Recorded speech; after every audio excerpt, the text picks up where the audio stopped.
लल्लन नाम का एक व्यापारी किसी दूसरे राज्य में व्यापार करने का उद्देश्य से चला जा रहा था। उसके पास 5-5 स्वर्ण मुद्राएं आई थी और वह सोचता था, इन स्वर्ण मुद्राओं की सहायता से कोई दूसरे देश में जाकर छोटा मोटा धंधा कर लूंगा। शाम का समय हो चुका था, परंतु लल्लन रुका नहीं। वह निरंतर अपने रास्ते पर चला जा रहा था। तभी उसके सामने एक साधु महाराज दिखाई दिए। वह साधु महाराज के नजदीक गया और बोला, प्रणाम बाबा। आयुष्मान भवा। बच्चा कहो, कहाँ जा रहे हो? क्या बताऊं बाबा, मैं मुसीबत का मारा किसी दूसरे देश में जाकर व्यापार करने का उत्सुक हूँ। पास में कुछ स्वर्ण मुद्राएं हैं, इन्हीं से परदेश में व्यापार करने के लिए जा रहा हूँ। अतः वे साधु से बोला, बाबा कोई ऐसा कहानी सुनाइए जिससे सफर भी आराम से कट जाए और मेरे दुखी मन को भी शांति मिले। सुना तो सकता हूँ बच्चा, लेकिन मेरे कहानी के पैसे लगते हैं। मैं एक कहानी सुनाने के लिए 1 असरफिया लूंगा। लल्लन सोचने लगा, मेरे पास कुल 5 असरफियाँ हैं। इनमें से एक का असरफी देकर एक कहानी सुनना क्या बुद्धिमानी होगी? लेकिन ये साधु बाबा कोई साधारण इंसान नहीं लगते हैं। हो सकता है इनकी कहानी सुनकर प्रदेश में धन कमाने का कोई उपाय मिल जाए। ये सोचकर उसने एक अशरफी साधु को दी और बोला, ये लीजिए बाबा, लेकिन आपसे प्रार्थना है आप जो भी कहानी सुनाएं वह सच्ची हो। मुझे स्वीकार है। सुनो, तुम परदेश में व्यापार करने जा रहे हो। यदि व्यापार ना कर सको तो खाली मत बैठना। जो भी जैसा भी और जितने भी दिन के लिए काम मिले वो काम तुरंत कर लेना। ठीक है बाबा, मैं आपकी बात ध्यान में रखूंगा। अब कहानी सुनाइए। मेरी कहानी तो खत्म हो गई बेटा। अरे बाबा, ये कैसी कहानी थी? आपने जो बात कही वह तो उद्देश्य था। बेटा, यदि मेरा ये उद्देश्य याद रखोगे तो हमेशा फायदा ही पाओगे। चलो ठीक है, मैं तुम्हें दूसरी कहानी सुनाता हूँ। निकालो 1 असरफी। कुछ सोचकर लल्लन ने फिर से एक अशरफी निकालकर साधु महाराज के हाथ में दी और कहा, ठीक है, सुनाइए दूसरी कहानी। सुनो बेटा, कभी दूसरे के हक पर छल कपट या परपंच से अपना अधिकार मत करना। दूसरे की वस्तु को मिट्टी के बराबर ही समझना और अपनी नीयत कभी खराब मत करना। अच्छा बाबा, फिर क्या? बस खत्म हो गई कहानी? लेकिन बाबा, आपने तो इस बार भी उद्देश्य ही दिया है। ये लीजिए बाबा, अब आपके उद्देश्य ही सही। बताइए मेरे लिए अगला उद्देश्य क्या है? बेटा, जीवन में कभी भूलकर भी किसी का रहस्य किसी अन्य पर मत खोलना, यह मेरा तीसरा उद्देश्य है। बाबा, अब तो चाहें मेरे सारे पैसे खत्म हो जाएं, मैं आपसे बाकी उद्देश्य भी सुनना चाहूंगा। ये लीजिए बाकी बची हुई 2 असरफिया और मुझे 2 उद्देश्य और दीजिए। सुनो बेटा, तुम चाहे कितने भी आवश्यक कार्य से कहीं पर जा रहे हो, यदि रास्ते में कोई तुम्हें बुलाकर प्रेम से बैठाता है तो उसकी बात ध्यान से जरूर सुनना, उसको ठुकराना नहीं, चाहे तुम्हारा लाखों का ही नुकसान क्यों ना हो जाए। और बेटा, आखिरी उद्देश्य यह है कि दुराचारी स्त्री का कभी जीवन में विश्वास ना करना।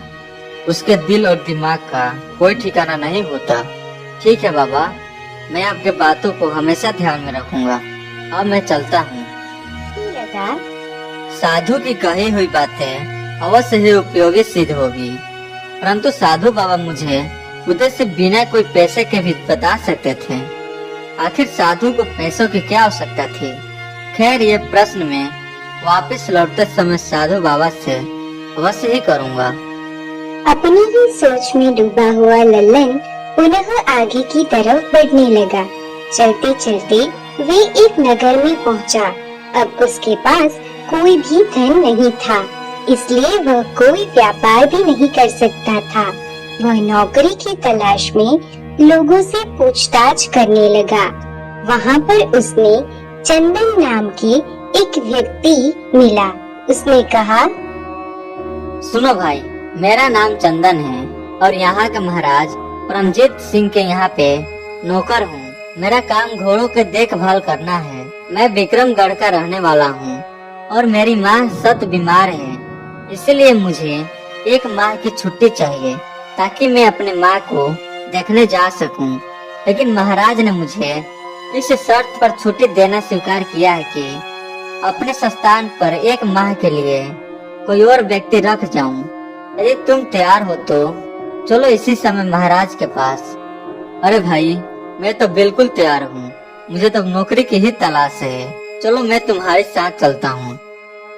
वहाँ के राजा परमजीत सिंह बड़े ही पराक्रमी और दानी राजा थे। उनकी एक बेटी थी जिसका नाम इंदुमती था। इंदुमती बहुत ही खूबसूरत थी और राजा उनसे अपने प्राणों से भी ज्यादा प्यार करते थे। इसके अलावा राजा परमजीत सिंह को घुड़सवारी का बहुत ही शौक था, इसलिए उन्होंने दुनिया भर के छटे हुए असंख्य सुंदर और स्वस्थ घोड़े पाल रखे थे, जिनकी देखभाल के लिए बहुत से पुराने सरीस भी रख छोड़े थे, जिनमें से एक चंदन भी था। चंदन लल्लन को लेकर सीधा राज दरबार में पहुंचा। महाराज की जय हो। महाराज, इसका नाम ललन है। मैं अपने संस्थान पर इसे रखने का आज्ञा लेने आया हूँ। इसमें आज्ञा की क्या हो सकता है? यदि तुम्हें यह भरोसेमंद आदमी लगता है तो इसे सारा काम ले जाकर समझा दो और अपने घर चले जाओ। लेकिन ध्यान रहे, हमारे प्रिय घोड़ों की देखभाल में लापरवाही हुई या उन्हें कोई कष्ट हुआ तो इसका दंड इसे नहीं बल्कि चंदन तुम्हें भोगना होगा। ठीक है महाराज, आप चिंता ना करें, मैं इसको सब कुछ समझा दूंगा। ठीक है, तो फिर तुम जा सकते हो। चंदन लल्लन को लेकर सीधा शाही अस्तबल में जा पहुंचा, जहां पर बहुत से घोड़े बंधे हुए थे। तब चंदन ने कहा, सुनो ललन, ये 2 घोड़े तुम्हारे नीचे रहेंगे। तुम्हें इन घोड़ों की देखभाल करनी है। इन्हें खिलाना पिलाना, मालिश करना आज से तुम्हारा ही काम है। मैं समझ गया, तुम निश्चिंत रहो मित्र। फिर चंदन उसे लेकर अस्तबल में बने हुए एक कमरे में जा पहुंचा और बोला, ये मेरा कमरा है। आज से ये तुम्हारा कमरा रहेगा जब तक मैं ना लौटूं। अब जाओ और अपने काम में जुट जाओ। उसके बाद चंदन अपने आवश्यक सामान लेकर अपने देश की ओर चल पड़ा। उसकी बीमार माँ इंतजार कर रही थी और लल्लन अपने काम में जुट गया। वह रोज घोड़े की मालिश आदि करने बाद अपने पास के ही एक तालाब में ले जाता, नहलाता धुलाता और उसके बाद घोड़ों को वापस अस्तबल में लाकर बांध दिया करता। फिर अन्य सैसियों के साथ घोड़े के खाने के लिए चने लेने के लिए चना घर में पहुंच जाता। प्रत्येक सैस को 20-20 सेर चने मिला करते थे। लल्लन ने भी 20 सेर चने की पोटली बांधी अपने अस्तबल में जा पहुंचा। उन्हें पानी में भिगोकर कूटने के बाद दोनों घोड़े के आगे डाल दिया। अपना काम खत्म करने के बाद उसने सोचा, क्यों न कुछ देर के लिए बाकी साइयों के साथ गपशप किया जाए। यह सोचकर वह उसे बड़े कमरे में जा पहुंचा, जहां अन्य सैस बैठे हुए मौज उड़ा रहे थे। लल्लन ने देखा कि वह सभी शराब पी रहे थे। वह बोला, अरे भाई, आप लोग बिना अपना काम पूरा किए हुए नशे पानी में लगे हुए हो। अरे नहीं भाई, बिना काम पूरा किए बिना किसमें इतनी हिम्मत है कि नशा पानी कर सके। भाई, हम घोड़ों की खुराक डाल चुके हैं, लेकिन आप लोगों के पास तो अभी भी बहुत सा चना कूटने के लिए पड़ा है। भाई, वे चना कूटने के लिए नहीं है, बल्कि बाजार में बेचने के लिए पड़ा है। जितना दाना घोड़ों को खिलाना था वो तो कभी का कूट कर हम घोड़ों को खिला चुके हैं। क्या मतलब भाई? मैं कुछ समझा नहीं। अरे भाई, तुम नए हो ना, इसलिए नहीं समझे। सुनो, हमें प्रतिदिन 20-20 सेर चना घोड़ों को खिलाने के लिए मिलता है, जिसमें से हम 5 सेर चना कूट कर घोड़ों को खिला देते हैं और बाकी का 15 किलो चना बाजार में बेचकर अपने नशे पानी का इंतजाम करते हैं। उनकी बातें सुनकर लल्लन की आंखें आश्चर्य से फट गई। लेकिन ये तो महाराज के साथ धोखा है, बेईमानी है। अरे नहीं यार, बेईमानी हो या धोखा, पेट भरने के लिए ये सब तो करना ही पड़ता है। और सुनो, क्योंकि तुम्हें यहाँ पर चंदन ने रखवाया है, इसीलिए तुम्हें सच्चाई बता दी गई है। लेकिन ध्यान रहे, इस बात का किसी और का कोई कानो कान पता नहीं चलना चाहिए, वरना तुम्हारी लाश का भी पता नहीं लगने देंगे। उनकी बातें सुनकर लल्लन चुपचाप अपने कमरे में लौटा और अपनी चारपाई पर पड़ गया। उसके मन में कई प्रकार के विचार आने लगे। वह सोचने लगा, वे लोग ठीक ही कहते थे। कल से इसी तरह से बेईमानी से काम करूंगा और काफी रुपए बचा लूंगा, फिर अपना कोई व्यापार शुरू करूंगा। लेकिन तभी साधु बाबा की कही हुई आवाज उसके कानों में गूंजने लगी। बेटा, कभी दूसरे के हक पर छल कपट या परपंच से अपना अधिकार मत करना। दूसरे की वस्तु को मिट्टी के बराबर ही समझना और अपनी नीयत कभी खराब मत करना। यह सोचकर तभी वह बोला, नहीं नहीं, मैं ऐसा नहीं करूंगा। अगले दिन लल्लन अपने कर्तव्य का पालन पूरी लगन और ईमानदारी से करने लगा। उसके अच्छी देखभाल से दोनों घोड़े एक माह के भीतर भीतर अस्तबल के सबसे तंदुरुस्त और फुर्तीले घोड़े बन गए।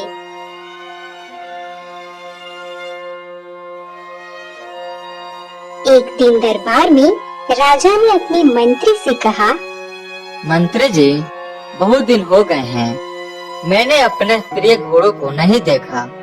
आप शासक को यह सूचित कर दें, वे सब अपनी अपनी घोड़ों को लेकर शाही मैदान में आ जाएं। मैं कल अपने घोड़ों को देखना चाहता हूँ। अगले दिन सुबह लल्लन सहित सभी सईस अपने अपने घोड़े को नहला धुलाकर शाही मैदान में पहुँच गए और महाराज सभी घोड़ों का निरीक्षण करने लगे। महाराज ने देखा उनके सभी घोड़े सुस्त और मरियल थे। यह देखकर महाराज को बड़ा ही क्रोध आ रहा था। उन्होंने मंत्री से कहा, मंत्री जी, हमारे सारे घोड़े तो अत्यंत स्वस्थ और ताकतवर थे, ये इतने मरियल और बीमार कैसे हो गए? महाराज, मुझे लगता है कि सभी साइसों ने इनकी देखभाल ठीक से नहीं की। आगे बढ़ते बढ़ते जब राजा लल्लन के पास पहुँचे तो देखा जिन घोड़ों की देखभाल लल्लन कर रहा था वह घोड़े बड़े ही तंदुरुस्त और स्वस्थ थे। उन्हें देखकर महाराज की आंखों में चमक आ गई और वो बोले, शाबाश, यह हुई ना बात। ललन, तुम कल राजमहल में आओ, मुझे तुमसे बात करनी है।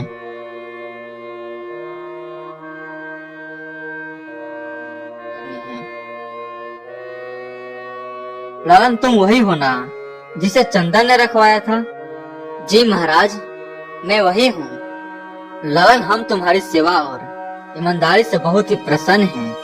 हमने तुम्हें यहाँ पर ये जानने के लिए बुलाया है कि केवल तुम्हारे ही घोड़े तंदुरुस्त और सुंदर क्यों हैं, बाकी क्यों नहीं हैं, जबकि सबको एक सा भोजन दिया जाता है और एक सी देख रेख होती है। महाराज, आपके प्रश्न का उत्तर मैं तभी दे सकता हूँ जब बाकी सब साइज यहाँ पर मौजूद हो। ठीक है, सभी साइजों को यहाँ पर बुलवाया जाए। और राजा के आदेश पर बाकी सभी सईस भी वहाँ पर पहुँच गए। हाँ ललन, अब बताओ। महाराज, सच बात यह है कि ये सभी साइस बड़े ही बेईमान और धोखेबाज हैं। आपकी आज्ञा यह है कि 20 सेर चना घोड़ों को प्रतिदिन खिलाया जाए, परंतु ये लोग केवल 5 सेर चना ही घोड़ों को खिलाते हैं और बाकी का चना बाजार में बेच देते हैं। परंतु मैंने ऐसा नहीं किया। मैं 20 से चना रोज घोड़ों को खिलाता हूँ, इसलिए मेरे घोड़े अत्यंत तंदुरुस्त और बलशाली हैं। क्यों धोखेबाजो, नमक हरामो, क्या ये बात सच है? जवाब दो, वरना तुम सबकी गर्दन धड़ से जुदा कर देंगे। क्षमा करें महाराज, क्षमा करें, हमसे गलती हो गई है। हम विश्वास दिलाते हैं कि फिर ऐसी गलती नहीं होगी।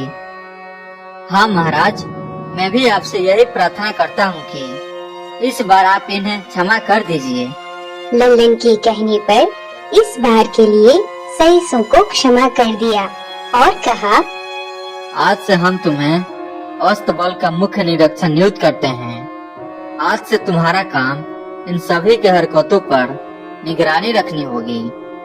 इसकी पगार तुम्हें 500 सर्फिया मिलेगी और साथ ही भोजन और रहने का स्थान भी मिलेगा। यदि अब की बार इनमें से कोई भी मुट्ठी भर चना भी गायब करे तो इसकी सूचना मुझे देना। मैं जीवन भर के लिए इन्हें कारागार में सड़ा दूंगा। जी महाराज। फिर राजा ने अपने हाथों में से एक हीरे की अंगूठी निकाली और उसे लल्लन के हाथों में दे दिया। ये अंगूठी तुम्हें बेदौर इनाम के देता हूँ। इस अंगूठी को पहरेदारों को दिखाकर तुम बिना किसी को रोक टोक के मुझसे मिलने महल में आ जा सकते हो। बहुत बहुत धन्यवाद महाराज। सुनो भाई, इस बार तो मैंने तुम सबको बचा लिया, लेकिन तुम लोग फिर भी कोई गड़बड़ करोगे तो तुम्हें कठोर दंड मिलेगा। नहीं सरकार, अब ऐसी कोई भी गड़बड़ी नहीं होगी। उस दिन के बाद से फिर किसी सईस ने घोड़े के भोजन के साथ कोई बेईमानी नहीं की और पूरी ईमानदारी से अपने काम में लग गए। इसका परिणाम यह हुआ कि जल्दी ही सारे घोड़े तंदुरुस्त और स्वस्थ दिखाई देने लगे। यह देखकर राजा भी बहुत प्रसन्न हो उठा। कुछ दिन बीतने के बाद चंदन भी अपने देश में वापस लौट आया और वह सभी घोड़े को स्वस्थ एवं तंदुरुस्त देखकर आश्चर्यचकित हो उठा। तभी बाकी सभी साइसियों ने उसे घेर लिया। लल्लन उस समय कहीं पर गया हुआ था। बाकी साइसियों ने चंदन को सारी कहानी कह सुनाई। फिर किसी तरह से लल्लन ने उनकी बेईमानी पकड़ ली और खुद मुख्य निरीक्षक बन चुका है। मैं वापस आ गया हूँ, तुम लोग चिंता ना करो। मैं उस ललन को अवश्य ही सबक सिखा दूंगा। इसके बाद चंदन अपने कमरे में पहुंच गया, जो वह लल्लन को सौंप कर गया था। उसे देखा कि कमरे की हालत बहुत ही अच्छी थी। वह आराम से एक तरफ अपने बिस्तर पर लेट गया और लल्लन के आने का इंतजार करने लगा। कुछ देर बाद जब लल्लन कमरे में आया तो वह चंदन को देखकर बड़ा ही खुश हुआ। कहो मित्र चंदन, कब आए और कैसे आए? बस अभी अभी कुछ ही देर पहले आया हूँ और तुमने कमरे को बहुत ही सही ढंग से व्यवस्थित किया हुआ है। फिर लल्लन ने उसे वह सब कुछ कह सुनाया जो उसके पीछे घटित हुआ था, जिससे चंदन पहले से ही अपने साथियों से सुन चुका था। चंदन का तन बदन मारी ईर्ष्या और क्रोध से जल रहा था। उसे नींद नहीं आ रही थी। वह मन ही मन में ललन को सबक सिखाने का सोच रहा था। उस रात को आकाश में काले बादल छाए हुए थे और रुक रुक कर बारिश हो रही थी। इधर राजमहल में राजकुमारी इंदुमती की आंखों में नींद का नामो निशान तक नहीं था। वह अपने कमरे में एक जगह से दूसरी जगह टहल रही थी। तभी उसने अपने कमरे के फर्श पर एक लकड़ी के टुकड़े को एक तरफ हटाया। यह उसके कमरे में एक गुप्त रास्ता था। वह तुरंत उसे गुप्त रास्ते की सीढ़ियों पर नीचे उतरने लगी। इधर मूसलाधार बारिश होने की वजह से लल्लन की नींद टूट गई। मौसम खराब हो गया है। देखूं कहीं बाकी साइयों ने घोड़ों को खुले में ना बांध रखा हो। लल्लन अपने कमरे से निकलकर अभी बाहर ही गया था कि अचानक कमरे के फर्श पर एक लकड़ी का टुकड़ा एक तरफ से हटा और उसमें से राजकुमारी इंदुमती बाहर आई और चंदन को उठाने लगी। राजकुमारी तुम इस समय जल्दी लौट जाओ, यहाँ पर ललन है। ना जाने ये ललन कहाँ पर चला गया। कौन लल्लन? इसके बाद चंदन ने राजकुमारी को सब कुछ बतला दिया। असल बात यह थी कि चंदन और राजकुमारी का प्रेम प्रसंग चल रहा था, जिसके बारे में किसी को कोई भी सूचना नहीं थी। तुम बिल्कुल चिंता मत करो चंदन, हमारे रहते हुए तुम्हें कोई नीचा नहीं दिखा सकता। तुम कल सुबह ही देखना हम उसे कैसे सबक सिखाते हैं। इधर लल्लन जब अपने घोड़ों का निरीक्षण करने के बाद वापस लौटा तो कमरे के भीतर से आते हुई आवाजों को सुनकर वह हैरान हो गया। कमरे के बाहर ही खड़ा होकर वह सोचने लगा, अरे इतनी रात गए, चंदन किस स्त्री से बात कर रहा है। दरवाजा बंद था, इसलिए लल्लन ने सावधानी के साथ खिड़की से भीतर की तरफ झांका और राजकुमारी को देखकर वह हैरान रह गया। हे भगवान, ये मैं क्या देख रहा हूँ। इसी समय चलकर महाराज को ये खबर देनी चाहिए। चंदन तो महाराज की पगड़ी उछालना चाहता है। लेकिन अभी उसने राजमहल की तरफ जाने के लिए कदम बढ़ाया ही कि उसके कानों में साधु बाबा की तीसरी बात गूंज उठी। बेटा, जीवन में कभी भूलकर भी किसी का रहस्य किसी अन्य पर मत खोलना। यह मेरा तीसरा। यह सोचकर कमरे के बाहर ही छुपकर राजकुमारी के जाने का इंतजार करने लगा। राजकुमारी, काफी समय हो गया है, वो ललन किसी भी समय आ सकता है। तुम वापस महल लौट जाओ। फिर राजकुमारी अपने महल चली जाती है और चंदन चुपचाप अपने पलंग पर लेट गया। लल्लन ने काफी देर तक इंतजार करने के बाद भी राजकुमारी को कमरे से बाहर निकलते हुए नहीं देखा, तो उसने खिड़की से भीतर झांका, लेकिन राजकुमारी को भीतर न देखकर वह चंदन को आराम से पलंग पर लेटे देखकर वह फिर से हैरान हो गया। आश्चर्य है, दरवाजा खुला है। ये सब क्या चक्कर है। लगता है इस कमरे में कोई गुप्त मार्ग है, जहाँ से राजकुमारी आई और चली गई। मैं कल सुबह चंदन के अनुपस्थिति में इस गुप्त मार्ग का पता लगाऊंगा। दूसरी तरफ राजकुमारी अपने कमरे में पहुंच गई। कमरे में पहुंचकर राजकुमारी इंदुमती ने दरवाजा बंद कर लिया और जोर जोर से चिल्लाने लगी, बचाओ बचाओ, कोई हमें बचाओ।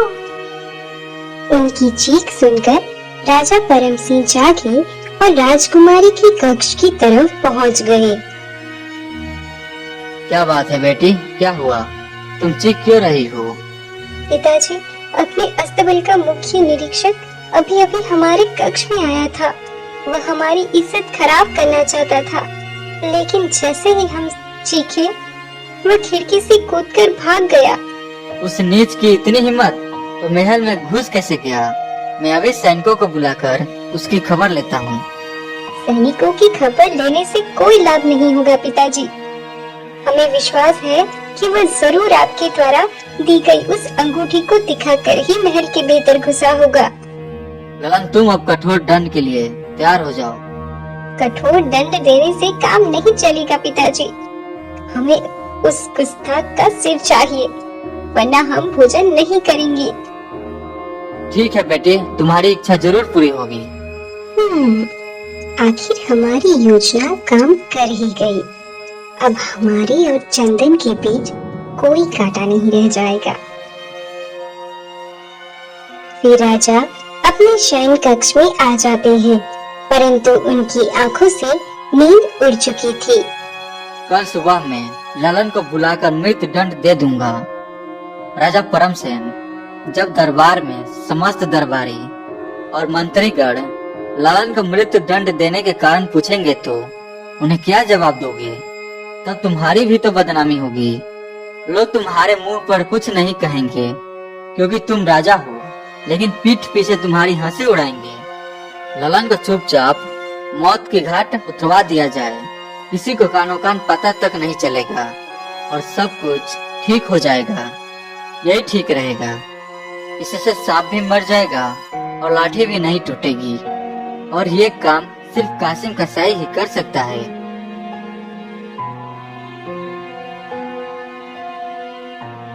अगले दिन सुबह राजा नगर की ओर चल दिए। वह कासिम कसाई से मिलने के लिए जा रहे थे। संयोग की बात है कि कासिम कसाई उन्हीं रास्ते में ही मिल गया। कासिम, एकांत में मुझे तुमसे बहुत जरूरी बात करनी है। कासिम, तुम्हें एक आदमी का सिर काटना है, लेकिन इस बात की किसी को कानो कान खबर नहीं होनी चाहिए। ये आप क्या कह रहे हैं महाराज? मैं बिल्कुल ठीक कह रहा हूँ। कुछ देर बाद मैं तुम्हारे कसाई खाने में एक आदमी को भेजूंगा। उसे दुकान के भीतर ले जाकर किसी तरह से सिर काट लेना। उसके थोड़ी देर बाद एक दूसरा आदमी तुम्हारे पास आएगा। तुम उस सर को लपेटकर उस व्यक्ति को दे देना और धड़ समुद्र में फेंक देना। लेकिन हजूर, लेकिन कुछ नहीं। जैसा मैंने कहा वैसा तुम्हें करना ही होगा। इसके बदले में तुम्हें मुंह मांगा इनाम मिलेगा, वरना तुम्हें भी मरना होगा। तुम्हें घबराने की आवश्यकता नहीं है। तुम्हारा यह अपराध हमेशा मेरे सीने में दफन रहेगा। अब तुम अपने कसाई खाने में जाओ और उस व्यक्ति का आने का इंतजार करो। राजमहल में पहुंचकर राजा परमजीत सिंह ने लल्लन को बुलावा भेजा। ललन, तुमसे एक विशेष काम लेना चाहता हूँ और मुझे विश्वास है कि वह केवल तुम ही आसानी से कर सकते हो। बताइए महाराज, मेरे लिए क्या हुक्म है? मैं आपके लिए कुछ भी करने को तैयार हूँ। मुझे तुमसे यही आशा थी। तुम इसी समय कासिम कसाई के कसाई खाने में चले जाओ और उससे कहना कि मैंने तुम्हें भेजा है। फिर वो तुम्हें जो भी चीज दे उसे मुझ तक पहुंचा देना। लेकिन ध्यान रहे, इस बात का किसी को भी पता नहीं चलना चाहिए। आप निश्चिंत रहे महाराज। राजा का आदेश पाकर लल्लन कसाई की दुकान की ओर निकल पड़ा, लेकिन न जाने क्यों उसके मन में एक संदेह हो रहा था। आखिर राजा को कासिम कसाई से क्या काम हो सकता है? मुझे इस विषय में ज्यादा नहीं सोचना चाहिए। मुझे अपने काम से मतलब होना चाहिए। कुछ दूर पहुंचा ही था कि उसे एक पेड़ के नीचे कुछ साधु बैठे हुए दिखाई दिए। वह आपस में धर्म के बारे में चर्चा कर रहे थे।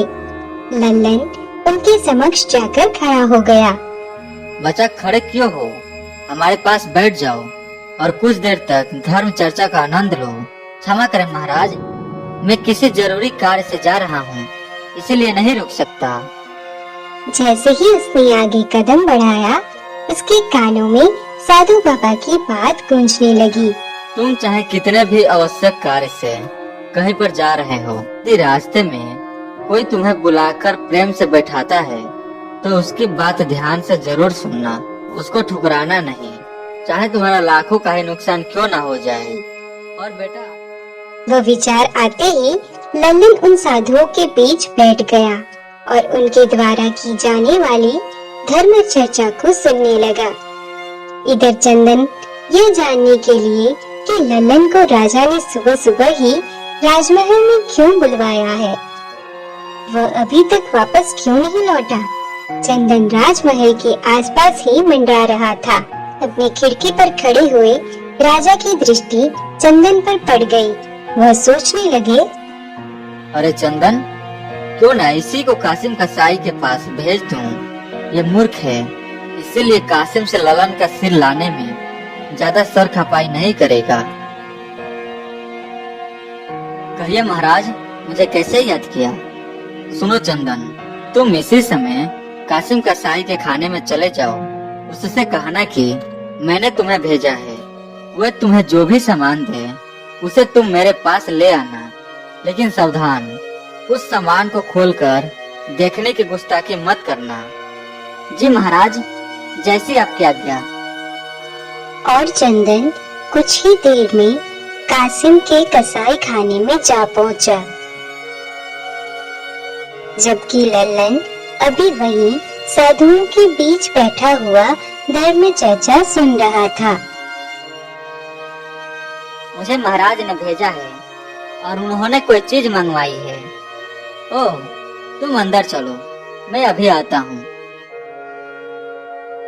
तुम्हारे पीछे जो अलमारी रखी है उसमें जो पोटली है उसे उठा लो। चंदन जैसे ही पीछे वाले अलमारी की तरफ पलटा, कासिम कसाई ने तेज तलवार से उसका सर काट दिया और जल्दी जल्दी उसका सर एक पोटली में बांध दिया। इधर लल्लन बड़े ही मजे से साधु के बीच में धर्म चर्चा को सुन रहा था। जब धर्म चर्चा समाप्त हो गई तो वे साधु अपने अपने संस्थान को चल दिए। तब लल्लन को याद आया, अरे बाप रे, महाराज ने मुझे कसाई के दुकान पर कोई चीज लाने के लिए भेजा था। मुझे महाराज ने भेजा है, उनके लिए जो कोई भी सामान है मुझे दे दो। ये पोटली तुम महाराज को दे देना और इसे खोलना मत, वरना महाराज तुम्हें फांसी पर चढ़ा देंगे। मैं जानता हूँ, तुम चिंता ना करो। यह वही पोटली थी जिसमें चंदन का सर लिपटा हुआ था। लल्लन पोटली लेकर सीधे महाराज के सामने जा पहुंचा। तब महाराज और उनकी पुत्री उसी कक्ष में मौजूद थे। लल्लन को जिंदा देखकर वो दोनों घबरा गए। अरे तुम यहाँ पर कैसे? आप लोग आश्चर्यचकित क्यों हो रहे हैं महाराज? आपने ही तो मुझे काम से भेजा था। मैं आपका काम करके सीधा चला आ रहा हूँ। मुझे कुछ देर अवश्य हो गई महाराज, उसके लिए मैं क्षमा चाहता हूँ। इसमें क्या है? ठहरिए महाराज, अभी खोलकर दिखाता हूँ। लल्लन ने जैसे ही पोटली खोली, राजा और राजकुमारी के साथ साथ लल्लन के भी होश उड़ गए। उसमें चंदन का कटा हुआ सिर था। राजा को सारा मामला समझने में देर न लगी। लगता है चंदन ललन से पहले ही कासिम कसाई के दुकान पर पहुंच गया, अतः उसने उसी का सिर काट दिया। महाराज, ये तो शायद चंदन का सिर है। आखिर ये सब क्या चक्कर है? तभी राजकुमारी इंदुमती चंदन के कटे हुए सर को देखकर फूट फूट कर रोने लगी। हे प्रिय, तुम हमें छोड़कर क्यों चले गए? हम क्या जानते थे कि हमारी ये चाल तुम्हारी ही जान ले लेगी। राजा को क्रोध आ गया। उन्होंने अपनी तलवार म्यान से निकाल ली और क्रोध से चीख कर बोले, इंदुमती, सच सच बताओ, ये सब क्या चक्कर है? लालन को तुम क्यों मारवाना चाहती थी? वरना मैं स्वयं अपने हाथों से तुम्हारा सिर उड़ा दूंगा। फिर राजकुमारी इंदुमती ने सारी बात सच सच अपने पिताश्री को बता दी। सब कुछ जानकर राजा की आंखों के सामने मानो अंधेरा ही छा गया। ये मैं क्या करने जा रहा था?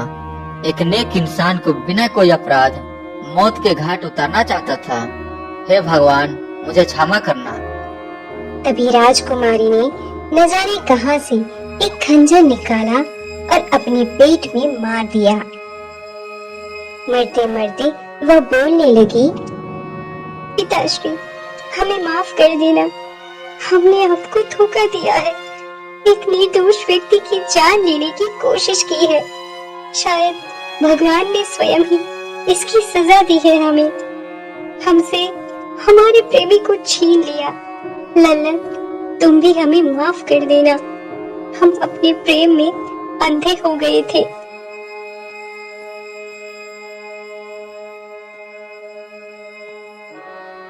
अगले दिन भरे राज दरबार में राजा ने अपना अपराध कबूल किया और कहा, मैं जानता हूँ आप लोग मुझे अपराधी समझते हुए भी कोई सजा नहीं देंगे, लेकिन मैं समझता हूँ कि मैं अब इस सिंहासन पर बैठने योग्य नहीं हूँ। इसीलिए मैं घोषणा करता हूँ कि आज से इस राज्य का राजा ललन होगा।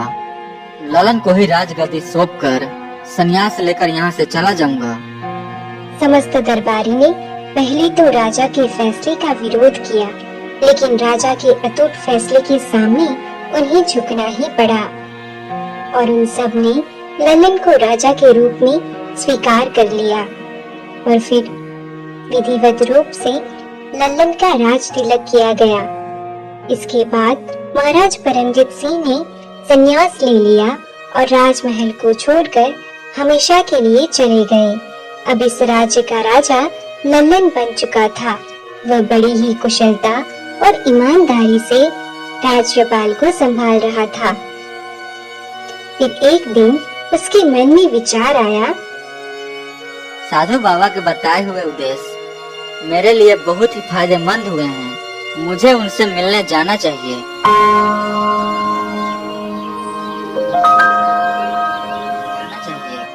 प्रणाम महाराज, मैं आपसे एक बात जानना चाहता हूँ। पूछो बेटा। फिर ललन साधु महाराज को सारी कहानी सुनाता है। बेटा, तुमने उन उद्देश्यों का पालन किया, इसीलिए तुम इतनी उन्नति कर पाए। साधु महाराज, मैं आपसे एक बात जानना चाहता हूँ कि आप एक साधु हैं, फिर भी आप वो सब उद्देश्य बिना किसी कीमत के भी दे सकते थे, परंतु आपने एक उद्देश्य के लिए एक एक स्वर्ण मुद्राएं ली। आखिर इसका क्या कारण था? सुनो बेटा, अगर मैं तुम्हें ये सब बातें मुफ्त में बता देता तो तुम जल्दी ही भूल जाते, क्योंकि मुफ्त की कोई चीज ज्यादा समय तक किसी के दिमाग में नहीं रहती और न ही वह उनका विश्वास करता है। इसीलिए मैंने 5 उद्देश्य के बदले तुमसे 5 स्वर्ण मुद्राएं ली थी और वह स्वर्ण मुद्राएं आज तक मेरे पास सुरक्षित हैं। ये लो, वो स्वर्ण मुद्राएं तुम मेरे तरफ से गरीबों में दान कर देना। अब तुम जाओ, भगवान तुम्हारा भला करे। साधु बाबा का आशीर्वाद लेकर ललन वापस अपने राज्य को लौट गया। अब वह बहुत ही सुचारू और अच्छे ढंग से अपने राज्य का पालन करने लगा और अपनी प्रजा की देखभाल करने लगा।